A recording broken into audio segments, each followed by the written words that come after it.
Om Shanti. Good morning. आज मीठे बाबा के 6 अगस्त के महावाक्य हैं और विशेष बाबा ने कहा सुबह सुबह उठ करके चिंतन करो, अपने आत्म स्वरूप का चिंतन। बाबा हमको कितना सुंदर ज्ञान रत्नों से श्रृंगार रहे हैं। बाबा कहते उसका चिंतन करो तो खुशी आ जाए ना। अपने आप को खुश रखने के लिए, योग युक्त बनने के लिए तो बाबा विभिन्न युक्तियां बताते। तो बाबा कह रहे इतना मीठा जो हमें पाप मिला है उसको कितना प्यार से दिल से याद करें। हमें कोई ऐसा गलत काम नहीं करना है जिससे बाप की कोई ग्लानि हो। और बाबा चाहते बच्चे जल्दी जल्दी अपने आप को संपन्न और संपूर्ण बना ले। तो हम सब ज्ञान सागर शिव बाबा के बच्चे हैं। तो बाबा कहते जैसे सागर जो है ना, वो क्या करता है, उसमें नमक नमकीन पानी होता है, लेकिन बादल देखो मीठा पानी खींच करके फिर नदियों में मीठा पानी आ जाता है। तो ऐसी बाबा कहते तुम भी भले दुनिया में सब खारे हैं लेकिन तुम मिठास बांटते रहो, मीठे बनो ना। बाबा हमारा मीठा है तो हम भी मीठे बने और सबको सुख देना है। तो विशेष बाबा की महावाक्य आज है मीठे बच्चे। आज तारीख है 6 अगस्त 2020 की मुरली है और मीठे बाबा ने कहा मीठे बच्चे सवेरे सवेरे उठकर यही चिंतन करो कि मैं इतनी छोटी सी आत्मा कितने बड़े शरीर को चला रही हूँ।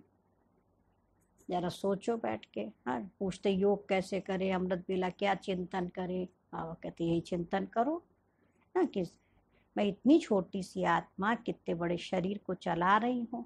मुझ आत्मा में अविनाशी पार्ट नूंधा हुआ है। नूंधा माने भरा हुआ है, फिक्स है।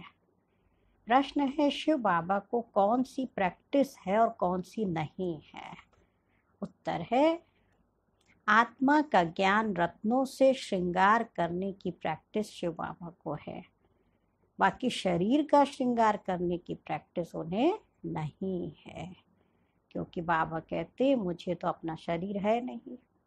मैं इनका शरीर भर किराए पर लेता हूँ, लेकिन इस शरीर का श्रृंगार ये आत्मा स्वयं करती है, मैं नहीं करता हूँ। मैं तो सदा शरीरी हूँ। हाँ, साकार बाबा थे तो अपने शरीर को नहलाना धुलाना, उसको ठीक रखना, हाँ, बाल कटवाना, उसको बाल संवारना, कंघी करना तो ब्रह्मा बाबा करते थे, शिव बाबा नहीं करते ना। तो बाबा करिए अपने शरीर का श्रृंगार ही स्वयं करते, मैं नहीं करता हूँ। तो बाबा को, शिव बाबा को प्रैक्टिस है आत्मा को ज्ञान रत्नों से श्रृंगार करने की। आज का गीत भी है बदल जाए दुनिया न बदलेंगे हम। हम भगवान के बने हैं, दुनिया में चाहे कोई कुछ भी बोले, बाबा कहते हमने ईश्वर का हाथ पकड़ा है तो दुनिया बदल जाए लेकिन हमें नहीं बदलना है। हमें भगवान की श्रीमत को फुल फॉलो करना है। ओम शांति। बच्चों ने ये गीत सुना, किसने सुना? आत्मा ने इन शरीर के कानों द्वारा सुना। बच्चों को भी ये मालूम पड़ा कि आत्मा कितनी छोटी है। वह आत्मा इस शरीर में नहीं है तो शरीर कोई काम का नहीं रहता। कितनी छोटी आत्मा के आधार पर यह कितना बड़ा शरीर चलता है। दुनिया में किसको भी पता नहीं है कि आत्मा क्या चीज है जो इस रथ पर विराजमान होती है। आत्मा क्या चीज है? आत्मा एक अति सूक्ष्म ज्योति बिंदु स्वरूप चैतन्य शक्ति है, जिसमें मन भी है, बुद्धि भी है, संस्कार भी है। तो आत्मा मन के द्वारा सोचती है, बुद्धि के द्वारा निर्णय करती है, और जो हम कर्म कर लेते तो हमारे संस्कार बन जाते। इसलिए कहते सोच समझ के काम करो। जो करो पहले सोचो, फिर उसको समझो बुद्धि के द्वारा, फिर कर्म रूप में आओ। और जो हमने कर्म कर लिया तो हमारे फिर संस्कार बन जाते हैं। तो बाबा के आत्मा क्या चीज है ये हमें समझना है।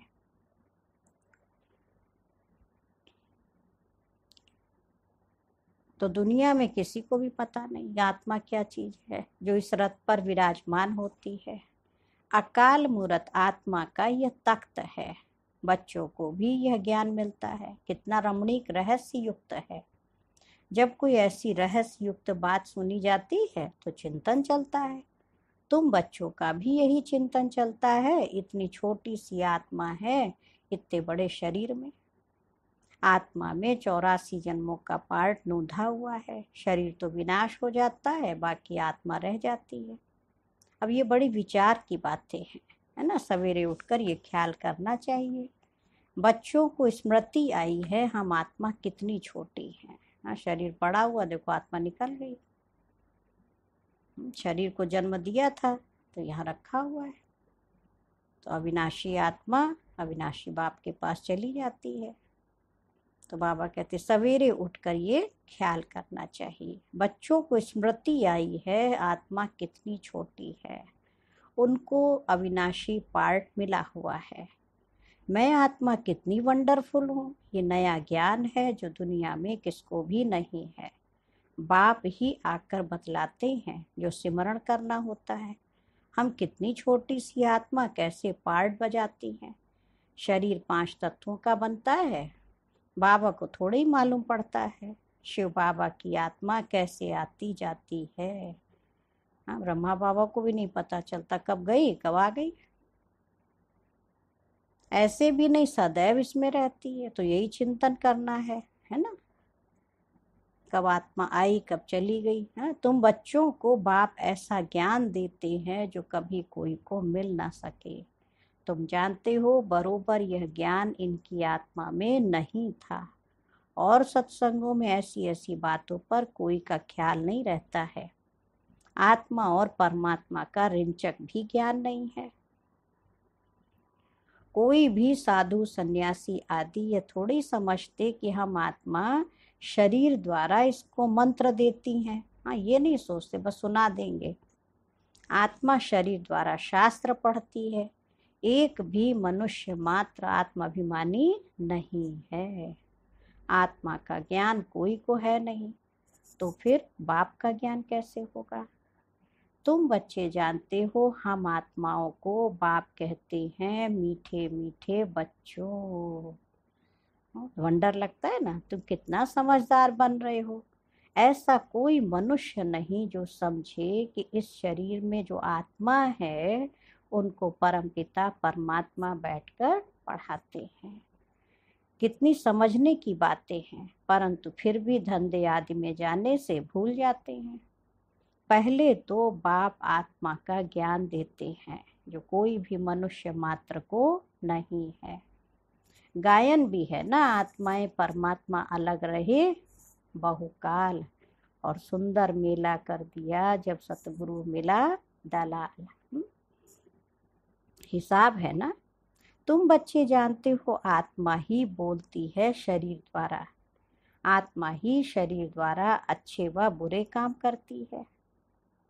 लेकिन जब पनिशमेंट मिलता है तो शरीर के द्वारा ही आत्मा दुख और सुख वो भी भोगती है। बाप आकर आत्मा को कितना गुलगुल बनाते हैं। हाँ, गुलगुल माने सॉफ्ट फूल जैसा। पहले पहले तो बाबा कहते बच्चे सवेरे सवेरे उठकर यही प्रैक्टिस व ख्याल करो कि आत्मा क्या है। अपने आप से खुद ही पूछो मैं कौन हूँ। जो शरीर का नाम रखा वो तो किसी ने घर में रखा होगा, दादी नानी चाची मामी, हाँ नाते रिश्ते वालों ने। मैं तो पैदा हुई थी तो भी थी, और जब जाऊंगी तो भी देखो रहूंगी। आत्मा तो रहेगी। हाँ, कहीं फलाने चले गए, कौन गया, शरीर तो पड़ा हुआ है। तो बाबा कह रही है बैठ के चिंतन करो कि आत्मा क्या है जो इस शरीर द्वारा सुनती है। आत्मा का बाप परमपिता परमात्मा है जिसको पतित पावन ज्ञान का सागर कहते हैं। फिर कोई मनुष्य को सुख का सागर शांति का सागर कैसे कह सकते। क्या लक्ष्मी नारायण को कहेंगे सदैव पवित्रता का सागर। नहीं, एक बाप ही सदैव पवित्रता का सागर है। मनुष्य तो सिर्फ भक्ति मार्ग के शास्त्रों का बैठ वर्णन करते हैं, प्रैक्टिकल अनुभव नहीं है। ऐसे नहीं समझेंगे हम आत्मा इस शरीर से बाप की महिमा करते हैं। वह हमारा बहुत मीठा बाबा है, वही सुख देने वाला है। बाप कहते हैं, हे आत्माएं, हे मेरे बच्चे, अब मेरी मत पर चलो। यह अविनाशी आत्मा को अविनाशी बाप द्वारा अविनाशी मत मिलती है। मत माने राय। वह विनाशी शरीरधारियों को विनाशी शरीरधारियों की ही मत मिलती है। सतयुग में तुम यहाँ की प्रालब्ध पाते हो, वहाँ कभी उल्टी मत मिलती ही नहीं है। यहाँ तो हर एक कोई उल्टी ही मत देने वाला। अभी की श्रीमत ही अविनाशी बन जाती है, जो आधा कल्प चलती है। यह नया ज्ञान है। कितनी बुद्धि चाहिए इसको ग्रहण करने की और एक्ट में आना चाहिए। जिन्होंने शुरू से बहुत भक्ति की होगी वही अच्छी रीति धारण कर सकेंगे। ये समझना चाहिए। अगर हमारी बुद्धि में ठीक रीति धारणा नहीं होती है, इसका मतलब क्या हुआ? कि जरूर शुरू से हमने भक्ति नहीं की है। भक्ति अति की होगी, ज़्यादा की होगी तो ज्ञान भी अच्छी रीति समझ में आएगा। तो ये रिजल्ट है। भक्ति अधूरी रह जाती तो देखो लोग भक्ति करते, बाबा के बच्चे बनने के बाद भी वो छूटती नहीं है, क्योंकि अभी वो भक्ति का पार्ट पूरा नहीं हुआ, इसलिए ज्ञान समझ में नहीं आता है ना। बाबा कहते कुछ भी ना समझो तो चलो बाप से पूछो, क्योंकि बाप है अविनाशी सर्जन, उनको सुप्रीम सोल भी कहा जाता है। आत्मा पवित्र बनती है तो उनकी महिमा होती है। आत्मा की महिमा है तो शरीर की भी महिमा होती है। आत्मा तमो प्रधान है तो शरीर की भी महिमा नहीं है। आत्मा में अवगुण होते हैं, कितना भी सुंदर हो, कितना भी अच्छा पढ़ा लिखा हो, लेकिन उसके अंदर गुण नहीं है तो उसकी महिमा नहीं गाई जाती है। आत्मा की महिमा है तो शरीर की भी महिमा होती है। आत्मा तमो प्रधान है तो शरीर की भी महिमा नहीं। इस समय तुम बच्चों को बहुत गुह्य बुद्धि मिलती है, आत्मा को ही मिलती है। आत्मा को कितना मीठा बनना चाहिए। बाबा क्या कह रहे हैं? अपने स्वभाव को बहुत मीठा बनाना चाहिए, सबको सुख देना चाहिए। देखो बाबा कितना मीठा है, आत्माओं को भी बहुत मीठा बनाते हैं। आत्मा कोई भी अकर्तव्य कार्य ना करे, ये प्रैक्टिस करनी है। हमसे कोई भी अकर्तव्य ना हो, पाप ना हो, गलत ना हो, ये प्रैक्टिस चाहिए। ये भी समझाया है, जिसने शुरू से लेकर बहुत भक्ति की है उनकी बुद्धि में ये ज्ञान ठहरेगा। अभी भी देवताओं के ढेर भक्त हैं, अपना सिर देने के लिए भी तैयार हो जाते, देखो काट के रख देंगे। बहुत भक्ति करने वालों के पिछाड़ी कम भक्ति करने वाले लटकते हैं। लटकना माना उनके भक्त बन जाते, उन्हीं को ही पूजते रहते। हाँ ये तो बहुत ऊंचे हैं, हम नीचे हैं, तो उनकी महिमा गाते हैं। उनकी महिमा गाते रहेंगे, उनका तो स्थूल में सब देखने में आता है, और यहाँ तुम हो गुप्त। बाबा कह रहे तुम्हारी बुद्धि में सृष्टि के आदि मध्य अंत का सारा ज्ञान है। ये भी बच्चों को मालूम है कि बाबा हमको पढ़ाने आए हैं। अब फिर हम घर जाएंगे जहाँ सब आत्माएं आती हैं। बाबा कह रहे जहाँ से सब आत्माएं आती वो हमारा घर है। वहाँ शरीर ही नहीं तो आवाज़ कैसे हो? हाँ ये भी चिंतन करना है। योग में क्या क्या सोचे, देखो बाबा आज समझा रहे हैं। आत्मा के बिना शरीर जड़ बन जाता है। मनुष्यों का शरीर में कितना मोह रहता है। आत्मा शरीर से निकल गई तो बाकी 5 तत्व, उन पर भी कितना लव रहता है। स्त्री पति की चिता पर चढ़ने के लिए भी तैयार हो जाती है। कितना मोह रहता है शरीर में कि हम साथी में चले जाएं। अभी तुम समझते हो नष्टो मोहा होना है, सारी दुनिया से यह शरीर तो खत्म होना है, तो उनसे मोह निकल जाना चाहिए ना। परंतु बहुत मोह रहता है।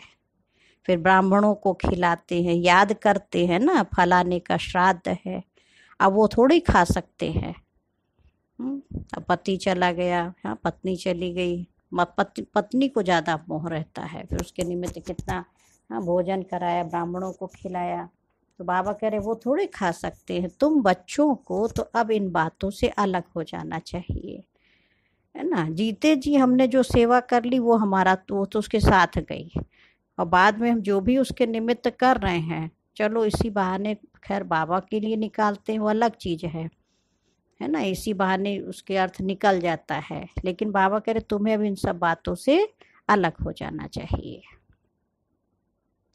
ड्रामा में हर एक अपना पार्ट बजाते, इस समय तुमको ज्ञान है, हमको नष्टो मोहा बनना है। बाबा क्या समझानी दे रहे, मोह जीत राजा की भी देखो कहानी है, और कोई मोह जीत राजा होता नहीं। ये तो कथाएं बहुत बनाई है, वहां अकाले मृत्यु होती नहीं, तो पूछने की भी बात नहीं रहती। इस समय तुमको मोह जीत बनाते हैं। स्वर्ग में मोह जीत राजाएं थे, यथा राजा रानी तथा प्रजा ऐसे हैं, वह है ही नष्टो मोहा की राजधानी। रावण राज्य में मोह होता है, वहां तो विकार होता नहीं। सतयुग में तो विकार होगा नहीं। बाबा कह रहे मोह कहाँ है, इस कलयुग की दुनिया में, रावण राज्य में। वहां रावण राज्य ही नहीं है, रावण की राजाई चली जाती है।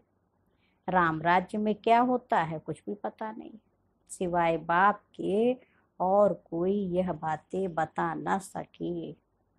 राम राज्य के लिए क्या कहते, दैहिक दैविक भौतिक तापा, और राम राज नहीं काहू व्यापा। ना देह की कोई बीमारी थी, ना कोई दैवी प्रकोप थे। तो दैहिक दैविक भौतिक, 5 प्रकृति के तत्व, आज भौतिकता बहुत है ना विज्ञान की, तो ये भी किसी प्रकार का वहां दुख नहीं था। मकान को अच्छी रीति फर्निश करते हैं, इनको तो फर्निश करना नहीं है। बाबा क्या कह रहे हैं, पॉइंट थी, बाबा कह रहे सिवाय बाप के कोई भी ये बातें बता न सके कि राम राज्य में क्या होता है। बाबा इस शरीर में होते भी देही अभिमानी है। शिव बाबा ब्रह्मा तन में आते हुए भी आत्माभिमानी है। लोन अथवा किराए पर मकान लेते हैं तो उसमें भी मोह रहता है, नहीं किराए पर लिया है, मकान को अच्छी रीति फर्निश करते हैं, नहीं भले किराए का मकान भी लिया तो भी कहेंगे चलो वाइट वॉश करा दो, रिपेयरिंग करा दो, अच्छे से उसको वेल फर्निश्ड करो। बाबा के इनको तो फर्निश करना नहीं है। शिव बाबा को ब्रह्मा बाबा का ये शरीर लोन लिया ना, इसको फर्निश नहीं करना। क्यों? क्योंकि बाप तो अशरीरी है ना, इनको कोई भी श्रृंगार आदि करने की प्रैक्टिस ही नहीं है। इनको तो अविनाशी ज्ञान रत्नों से बच्चों को श्रृंगारने की ही प्रैक्टिस है। बाबा क्या कह रहे हैं कि शिव बाबा को शरीर को श्रृंगारने का प्रैक्टिस नहीं है। सृष्टि के आदि मध्य अंत का राज समझाते हैं। शरीर तो अपवित्र ही है, इनको जब दूसरा नया शरीर मिलेगा तो पवित्र होंगे। इस समय तो यह पुरानी दुनिया है, ये खत्म हो जाना है। यह भी दुनिया में किसको पता नहीं है, धीरे धीरे मालूम पड़ेगा। नई दुनिया की स्थापना और पुरानी दुनिया का विनाश, ये तो बाप का ही काम है। बाप ही आकर ब्रह्मा द्वारा प्रजा रच नई दुनिया की स्थापना कर रही है। तुम नई दुनिया में हो, पूछ रहे बाबा। नहीं ना, नई दुनिया स्थापन अभी हो रही है। तो ब्राह्मणों की चोटी भी देखो ऊंच है। बाबा ने समझाया है, बाबा के सम्मुख आते हो तो पहले यह याद करना है कि हम ईश्वर बाप के सम्मुख जाते हैं। शिव बाबा तो निराकार है, उनके सम्मुख हम कैसे जाएं? तो जरूर ब्रह्मा तन में आएंगे शिव बाबा, तभी तो सम्मुख जा पाएंगे। तो वर्तमान में भी देखो बाबा कार्य कर रहे हैं अभी भी गुप्त रीति से। तो जब हम बाबा को फोटो रखते हैं, बाबा का कमरा बनाते हैं, उसमें योग करते हैं, तो वो शिव बाबा की साकार की दोनों की भासना देखो उसमें आती। क्योंकि शिव बाबा तो कभी शरीर छोड़ता ही नहीं, उसको शरीर ही नहीं है। और ब्रह्मा बाबा ने भी जो अपनी इस देह का त्याग किया भौतिक पंच तत्वों की, लेकिन सूक्ष्म रूप से अभी भी हम बच्चों की पालना कर रहे हैं।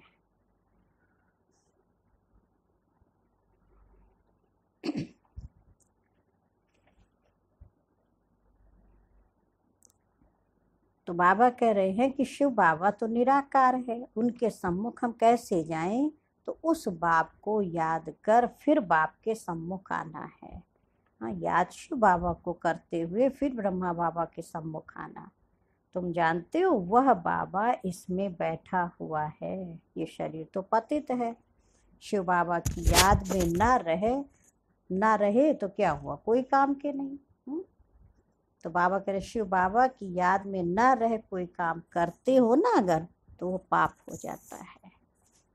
हम शिव बाबा के पास जाते हैं, फिर दूसरे जन्म में दूसरे संबंधी होंगे, वहाँ देवताओं की गोद में जाएंगे। यह ईश्वरीय गोद एक ही बार मिलती है। मुख से कहते हैं बाबा हम आपका हो चुका।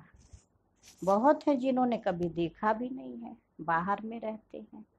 लिखते हैं शिव बाबा हम आपकी गोद के बच्चे हो चुके हैं, बुद्धि में ज्ञान है। आत्मा कहती है हम शिव बाबा के बन चुके।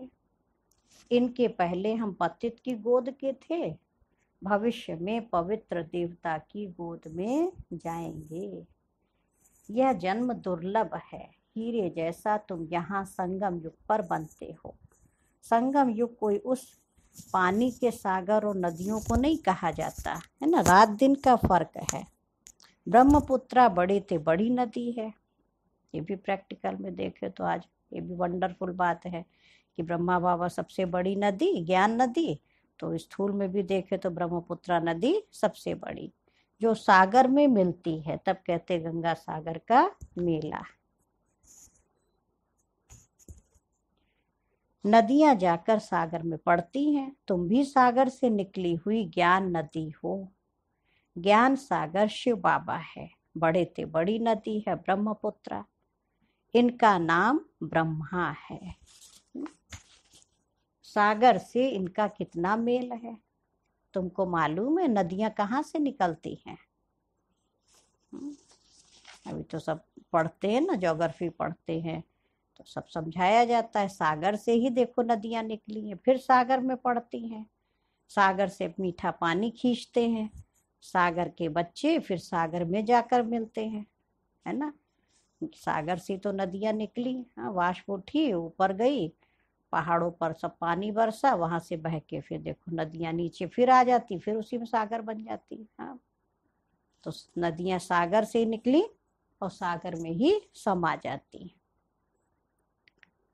तो बाबा कह रहे तुम भी ज्ञान सागर से निकली हो, फिर सब वहां चली जाएंगी जहां वो रहते हैं, परम धाम में, है ना, वहां तुम आत्माएं भी रहती हो। ज्ञान सागर आकर तुमको पवित्र मीठा बनाते हैं। यही सब योग में चिंतन करना है। देखो बैठो, कितना घंटों बैठे रहो, सोचते रहो, विचार करते रहो अच्छी अच्छी बातें।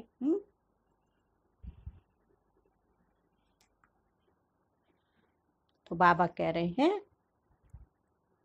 कि ज्ञान सागर आकर तुमको पवित्र मीठा बनाते हैं। आत्मा जो खारी बन गई है उनको मीठा बनाते हैं। सागर का पानी तो खारा होता है ना, बहुत नमकीन, और नदियों का पानी मीठा होता है। तो सब क्या होता है, ज्ञान सूर्य सब उसमें अपने वाष्प सब बन के वो सब नमक खींच लेता। देखो नदियों का पानी कितना मीठा हो जाता है। 5 विकारों रूपी छीछी नमकीन तुमसे निकल जाती है। बाबा के इस ज्ञान सूर्य की किरणों से क्या होता, अंदर की छीछी नमकीन निकल जाती, तो तुम तमो प्रधान से सतो प्रधान बन जाते हो।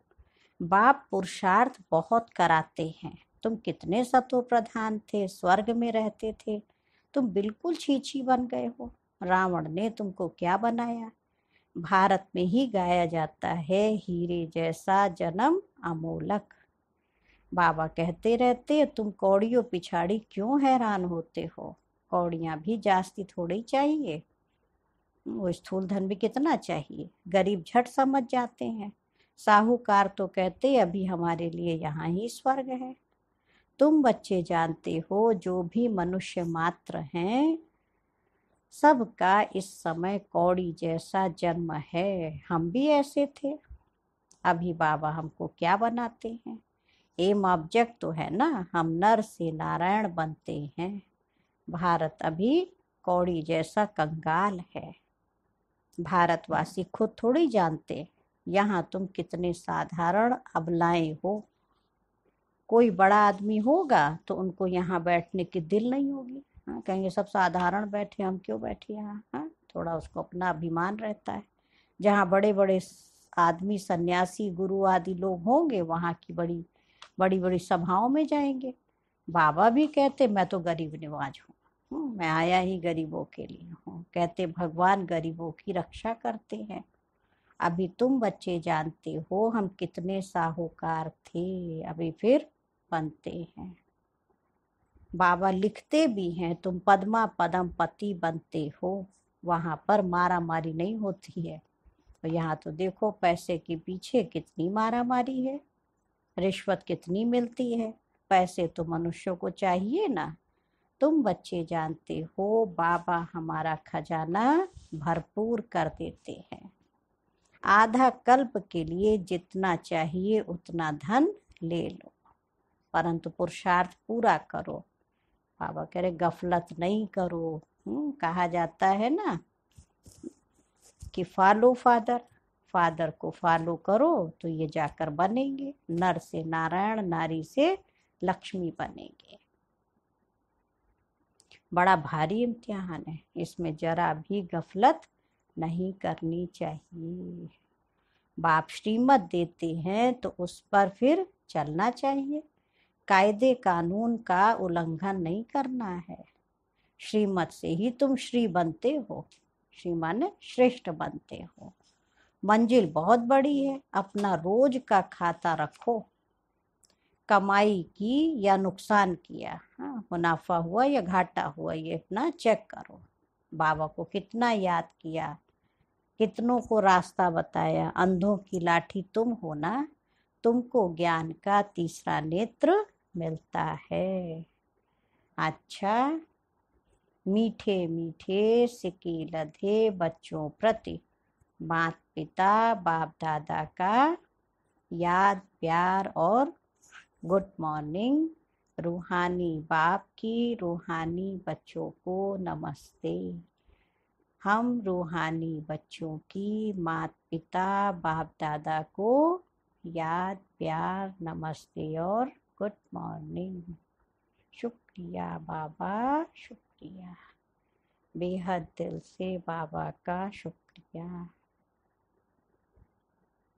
आज मुरली का धारणा के लिए मुख्य सार है। फर्स्ट पॉइंट है जैसा बाप मीठा है ऐसे मीठा बनकर सबको सुख देना है। कोई भी अकर्तव्य कार्य नहीं करना है। उत्तम से उत्तम कल्याण का ही कार्य करना है।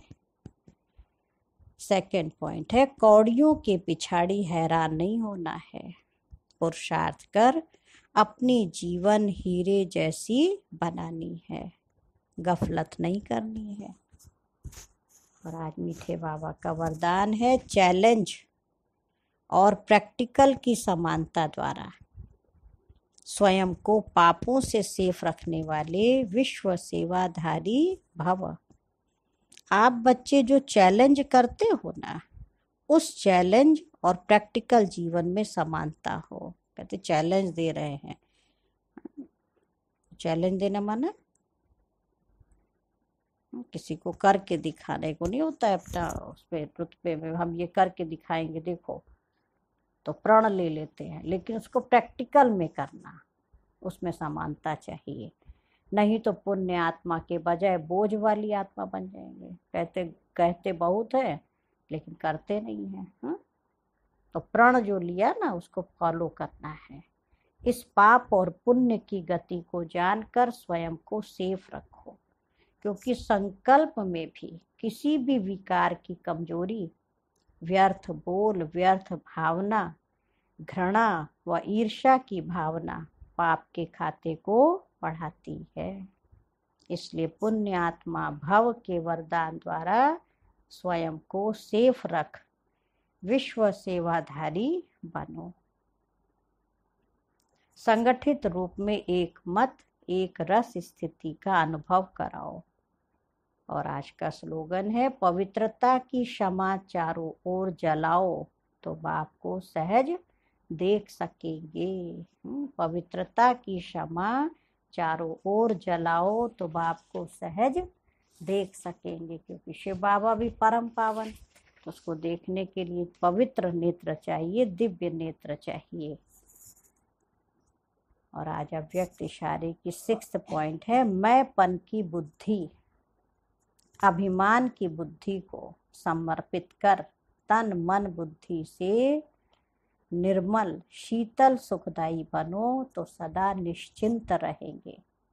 अगर अपनी बुद्धि चलाते हो कि पता नहीं क्या होगा, भूखे तो नहीं रह जाएंगे, ये तो नहीं होगा, वह तो नहीं होगा, ऐसे व्यर्थ संकल्प व संशय की मार्जिन होते हुए भी समर्थ संकल्प चले कि सदा बाप रक्षक है, कल्याणकारी है, यह विशेषता है समर्पणता की।